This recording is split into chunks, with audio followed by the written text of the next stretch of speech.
Hey folks, this video is a follow-up to one I produced earlier on cartridge types, and I mentioned headspace and I said I'd do another video, so this is it. Basically, headspace is a term that you should be familiar with if you're going to shoot, or especially if you're going to reload ammunition, or if you're into collectible firearms, older guns that may have headspace issues. Okay, if you buy a new deer rifle and buy factory ammunition and you shoot occasionally, or you always shoot modern newly manufactured guns with factory loaded ammo, headspace probably isn't something you need to be all that concerned about, but it's certainly something that it's worthwhile to learn a little bit. Basically, headspace is a measurement of the space, if you will, the gap between the head of a case, okay, and the head of the case is the end of the shell casing here where the primer is, okay. This is a 30-06 case right here, and the bolt face, okay, or the breech face, or on a revolver, I have a .357 mag revolver here. It's the frame, okay, so there is no bolt face per se, but it's the gap between the end of the case and the frame. Specifically, headspace is measured using gauges, and I've got a 30-06 headspace gauge here. So if we take a look at a 30-06 case, and I hold them up side by side, the gauge approximates the shape of the case, but not all the way to the end. In fact, it approximates the shape of the case up to the shoulder. So, and different cartridges have different headspace gauges, but I'll just talk to this one right now. Basically, there's going to be a point on that case, a reference point or a datum point from which the headspace is measured. And essentially what that does is that determines the depth of the chamber on a bottleneck case, and on other cases it doesn't necessarily, but it's a specific measurement that allows the cartridge to go into the chamber and be fired in such a manner that it's safe. So let's say that we have excessive headspace. Let's say, for argument's sake, that we have a case and we put it in the chamber and we close the bolt on the back end of that, and there's a large gap between the head and the bolt. And for argument's sake, again, we'll assume that the gap isn't so huge that the firing pin doesn't set it off, okay? So we've got a large gap, and a large gap would be 0.010 of an inch, okay, in some cases. In some cases it could be more than that, but usually on a rifle case you're talking 4 to 6 thousandths of an inch would be the maximum gap that you would have. But let's assume that you have a large gap. When that firing pin strikes that case, okay, initially the firing pin, when it comes in and hits, it's going to try to shove the case forward into the chamber. Okay, so if there wasn't a gap, if you were firing this, with the gun aimed upwards or something stupid like that, the case would naturally fall back against the bolt face, because of gravity, and when the firing pin struck, it would shove it forward, creating a gap, right, back between the head and the bolt face. And then when the cartridge detonates, we have a huge buildup of pressure instantaneously, for all practical intents and purposes, and that pressure is going to swell the case out so that it grips the walls of the chamber, much like if you were a child and you were climbing up the door casing, putting your hands and feet on, and you can kind of grip it, by pressing hard like this. That gripping force under, in a 30-06 case, you're looking at 55 or 60,000 pounds per square inch, is going to create a seal so that the gas pressure doesn't escape past the case and come out at the shooter. And of course that pressure will be contained within the brass because it's sealed against the chamber, and it will force the bullet out.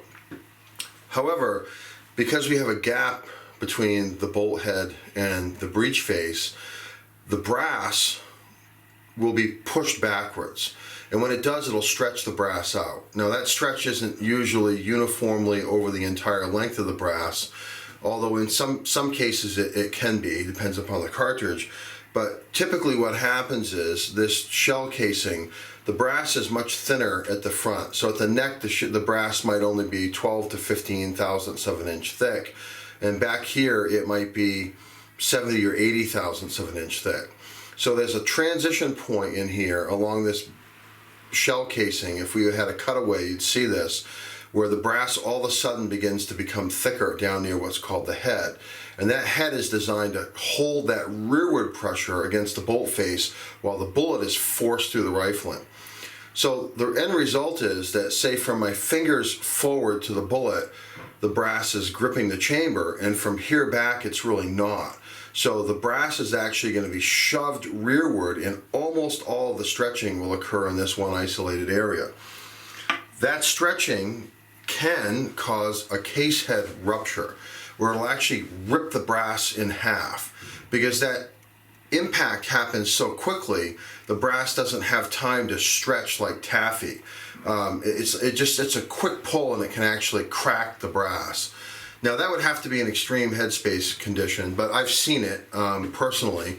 And people that hand load ammo and they reload over and over, particularly for semi-automatics, where not only is the case growing because of the headspace allowances, but the extractor is trying to rip the empty shell casing out of the chamber while there's still pressure in there. Okay, so there's quite a bit of stretch on a semi-auto.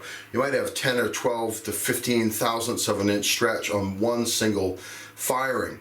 And if you reload that case and you resize it down, what happens is the excess length is really always measured at the end. So you trim that a little shorter. And every time you trim it shorter, remember that extra brass came from here.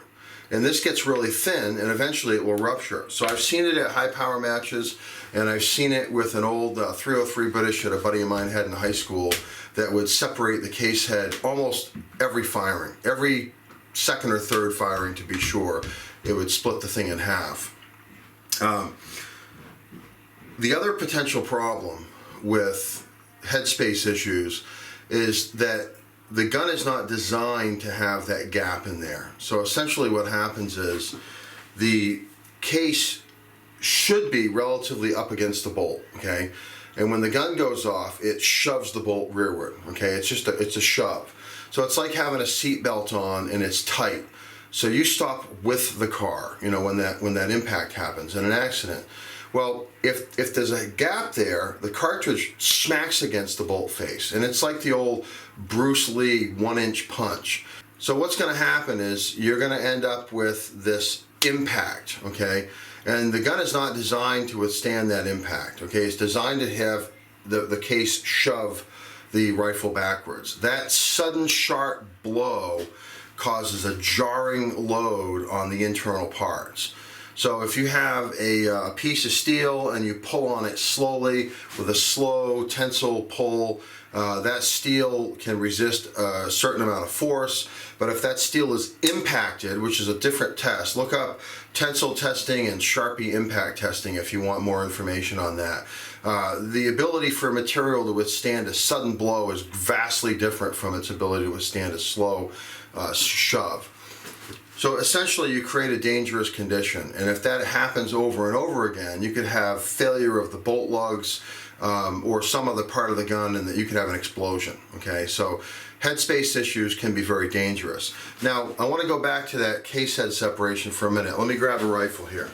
So this is a 303 British. This is an old Enfield, okay? And what I want you to note here is I'm going to pull up, and right above my middle finger here is a small hole in the side of that receiver.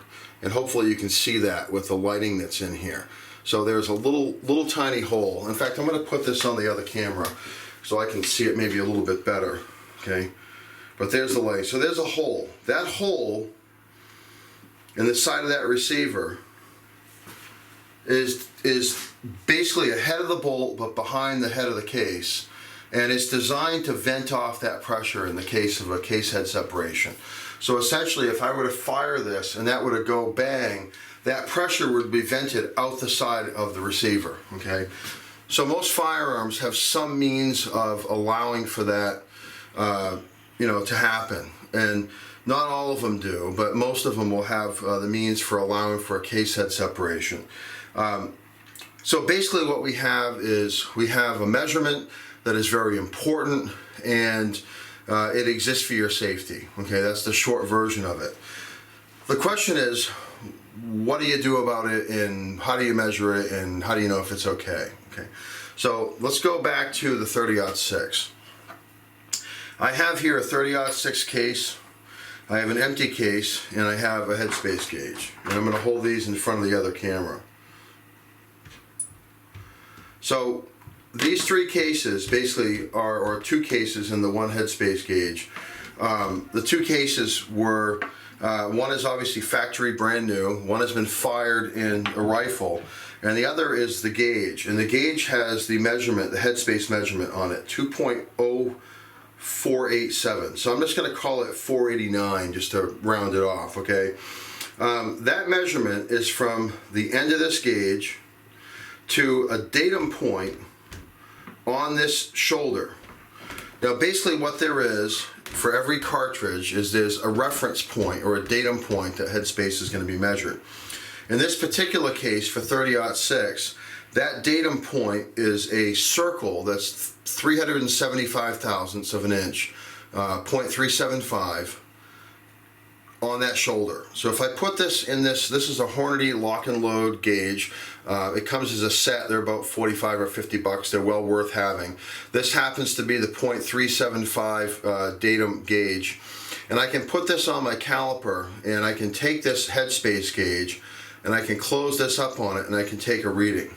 So if I take a reading right here, we see that we have, now it reads 4.049. Okay, the gauge itself, the red part, and then the insert is 2 inches, so it's really 2.049, and 2.049 is the measurement that we have here, 2.0487. But again, this doesn't read to tenths of thousandths of an inch. So that's my reference point. Okay. Now, if I take the cartridge, the factory cartridge, this cartridge has to fit into the chamber. So the cartridge has to be shorter than the headspace dimension. In theory, it could be the same, and the bolt would close a little bit snug because it would be jammed in there. But typically, you wouldn't find it or even want it to be the same because you want a little bit of room. You've got to have some wiggle room. The chamber might be dirty, the brass might have a little ding or a dent in it, so you've got to have a little room. So this brand new case measures, again, I have 2.047. So this is 2,007 inch shorter, again, at the datum point than the gauge is. Okay, now this is a go gauge. Now this gauge doesn't necessarily mean that my particular rifle, and I own this rifle was chambered by me, but it doesn't necessarily mean that the chamber is at absolute dead minimum. Okay, what it means is that this particular gauge allowed the bolt to close. This is a go gauge. There's also a no-go gauge, which I don't have here with me, that's 4 thousandths of an inch longer. So the chamber measurement is somewhere between the go and the no-go, okay?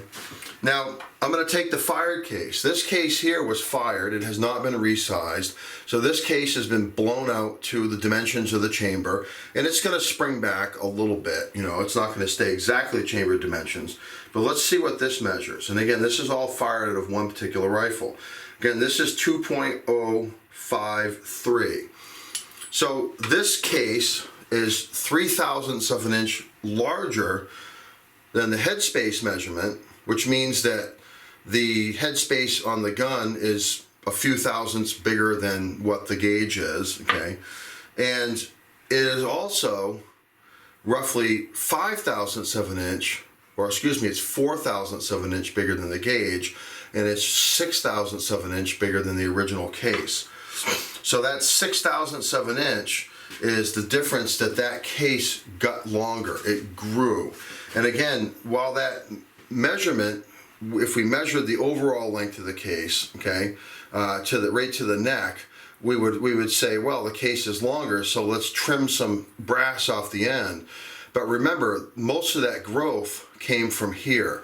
because when we fired it, this case gripped the walls of the chamber up front, and the back end of the case was shoved up against the bolt face. So most of that brass flow was in this location, which means that brass is slightly thinner right here. And if I reloaded this and fired several times, I could get a case head separation.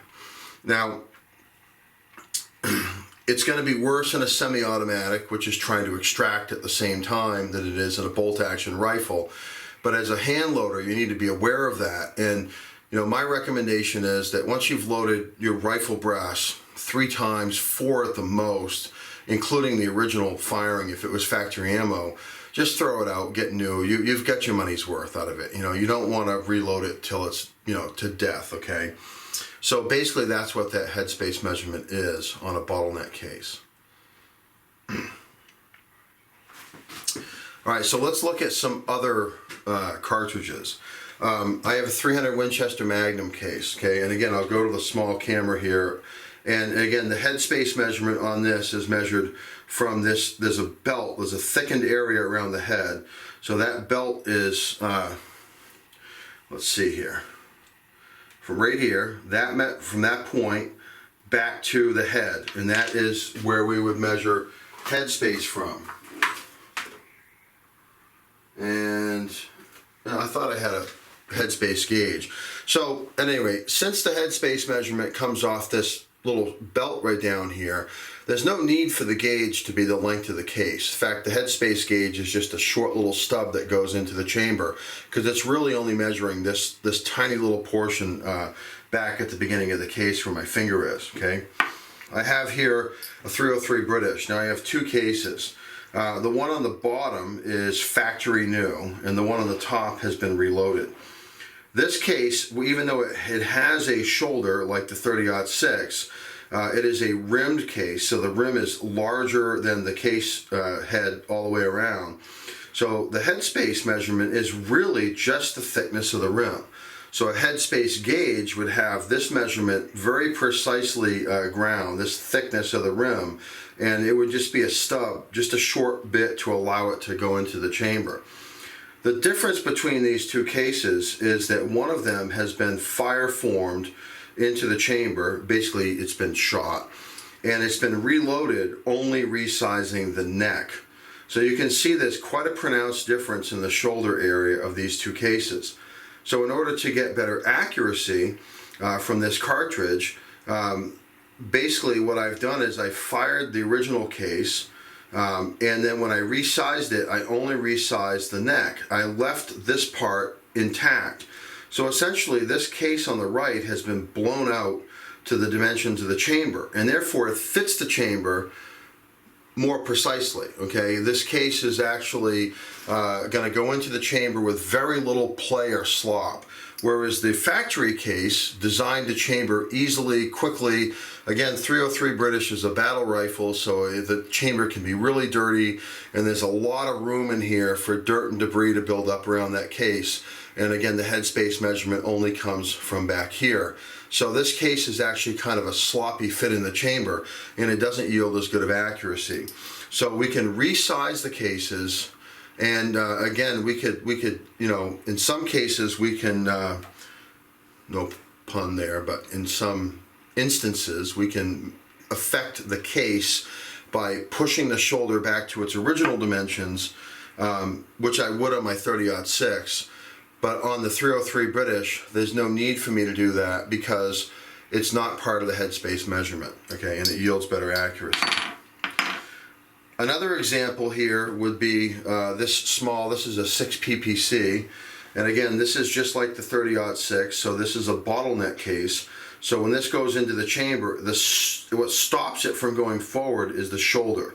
So there's a datum point on this case, and it's not .375, so I can't measure it with the same gauge I already have out. But again, the headspace measurement is from the head of the case to the datum point on the shoulder. And then finally, I have a 357 Magnum, and on the 357 Magnum, again, this is a straight case, and the datum point is measured from the thickness of the rim, because that's what stops it from going forward into the chamber. Okay, So again, a headspace gauge would only be a short stub about what you see behind my fingers with a precision thickness rim. Now, I want to grab one more case here, which I thought I had out.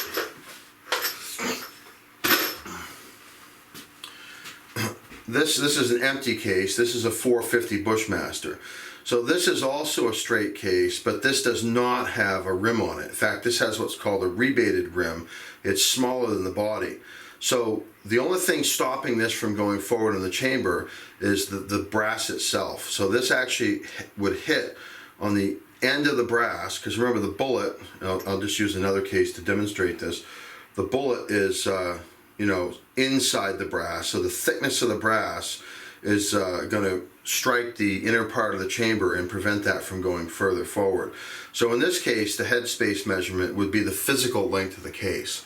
And this would be really critical, because if the case itself was too long, then it may not fully chamber, the bolt may not fully close.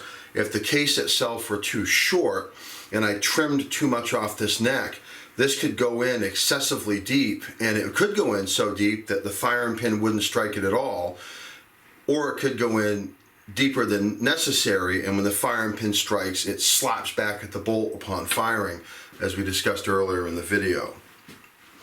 So headspace measurements come from, sometimes it's from the rim, sometimes it's measured off the shoulder, sometimes in the case of the Magnum case, it's measured off the belt. Some cases may have a shoulder, but again, the shoulder is not part of the headspace dimension because it is measured off of the rim. Now, I have this, again, 357 Magnum here, and I want to take this case out so we can see that we're empty, she's not loaded.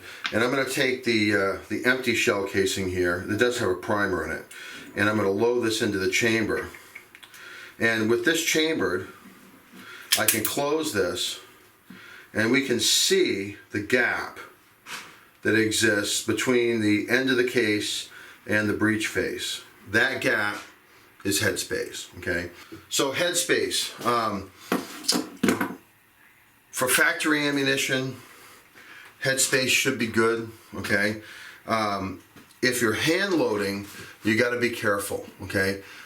When you set up your reloading dies, and hand loading is another topic, it's another video, it's another topic, but when you set up your reloading dies to full length size your cases, you've gotta make sure that you have your shell holder and your actual die are from the same manufacturer. Those dies are designed to collide at the top of the stroke. So if I take a reloading press like I have here, I guess it's just on camera, and I cycle this down, the ram that comes up and pushes into that die, there's a shell holder on there, and they should be able to physically touch. And when they touch, that means that this shoulder will be pushed back to the correct headspace measurement. Now, I have a friend of mine years ago that was reloading, and I don't know if he had a different manufacturer's die and shell holder, or they were the same or what. But when he set his press up, it was 30-06 is what he was reloading. It pushed that shoulder back about 80 thousandths of an inch. In fact, it pushed it back so far that the case went so deep into the chamber that the firing pin didn't set it off. And it's probably a good thing, because if it had set it off and he had 80 thousandths of an inch of headspace, it would have really smacked that bolt really hard, and it could have caused damage to the firearm. So it's important that you set these things up correctly. I would strongly recommend the Hornady lock and load gauges, or Wilson makes gauges, that just drop in. You can check headspace measurements from. They're really easy, intuitive to use. But I would strongly recommend a gauge like this. Now, I actually used a headspace gauge. I actually calibrated this, so these are not exactly super precision engineered, dead on the money, within a thousandth of an inch or less accuracy. They don't need to be. They're comparative gauges, okay? So if I actually close this up, you'll see that this does not hit on 0, right? In order to get this to read the correct dimension, I actually used a gauge of a known length and then zeroed this on the gauge so that I knew that it was right. But for the hand loader, what you basically could do, for lack of anything else, is take a factory new case that you know to be good and take that headspace measurement, okay? And in this case, you know, if I hadn't reset this, and I'm just gonna close this up, and again, all I'm doing is zeroing this out, okay? And I'm gonna lock this down. So if I take this and put this in here as a comparative tool, okay, this is not gonna give me the actual reading, but it's gonna give me a comparative tool. I would say that the factory case is just right off the scale here is 4.040. Okay, that's what I have. So I know that the factory cases are going to be a few thousandths smaller than the actual headspace on the gun because they have to fit in a chamber that is cut to absolute minimum, and they have to be safe to fire in a chamber that's cut at absolute maximum. So when I resize my cases, what I would do is I would try to resize the case and I would measure it afterwards and I would check. Now this one hasn't been resized, but this is 5/1000 of an inch bigger than the factory case. So I would look to make sure that that shoulder is pushed back that 5/1000. And if that's the case, then I would say that that's good. If it's not pushed back 5/1000, it might not chamber in my rifle. So you'd want to take that resized case and you'd want to make sure that that drops into your chamber, your rifle, before you put, you know, powder, primer, and bullet in. The other thing that you would want to consider is, what if it's shorter? Like the case of my friend, Mike, who actually had the shoulder pushed back about 80/1000 of an inch. If it's shorter by even 2 or 3 thousandths, that could cause excessive headspace. So again, you're only assuming that the factory ammo is good, but that's generally a pretty good assumption. If you're really concerned about it, then you would want to get an actual headspace gauge, and you would want to check the headspace on your gun. Now, you can get headspace gauges for certain calibers, 308, 30-06, 5.56, cartridges that are commonly used in competition. You can get gauges in thousandth of an inch increments, right? So if you were really reloading for accuracy, you could find out the actual headspace by inserting gauge after gauge after gauge until the bolt just barely closed, and then take that measurement on your comparator, and then you could resize your cases to be 2 to 3 thousandths of an inch smaller than that. Trust me, you don't want them size for size, all right? And because it's just, you're gonna have feeding issues, you're gonna have reliability issues. The other option is to take your fired case.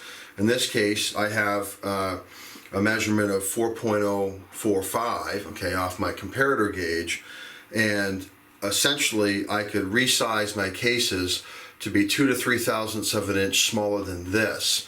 Now, in this particular case, that would still yield a measurement bigger than the factory ammo, but I know that it would fit in my rifle, okay? What I can't guarantee is that it would fit in every rifle, okay? So if you're reloading ammunition that could be fired in a multiple of rifles, you want to resize your cases so that the headspace measurement is that of a factory cartridge or of a go gauge. If you're going to fire only in one particular rifle, or if you have the ability to manually check to see if it fits, you know, other rifles. I only have one 30-06 that I would shoot this ammunition in. The rest are M1 Garands, and I wouldn't load this ammo in them at all. But I could, again, resize that case. I could size only the neck. I know it'll fit in the gun because it came out of the gun, or I could resize this back a couple thousandths of an inch to ensure better feeding.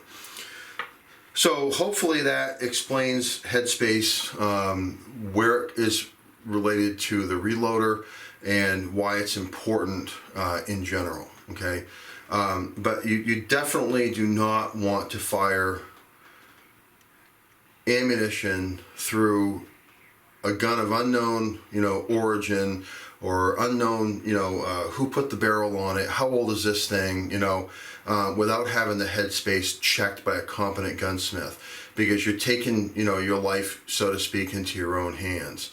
And if you're reloading ammunition and you're not checking those resized cases, I'm sure it's unlikely to happen, but I've personally seen it where headspace was way off using the contact method between the shell holder and the case.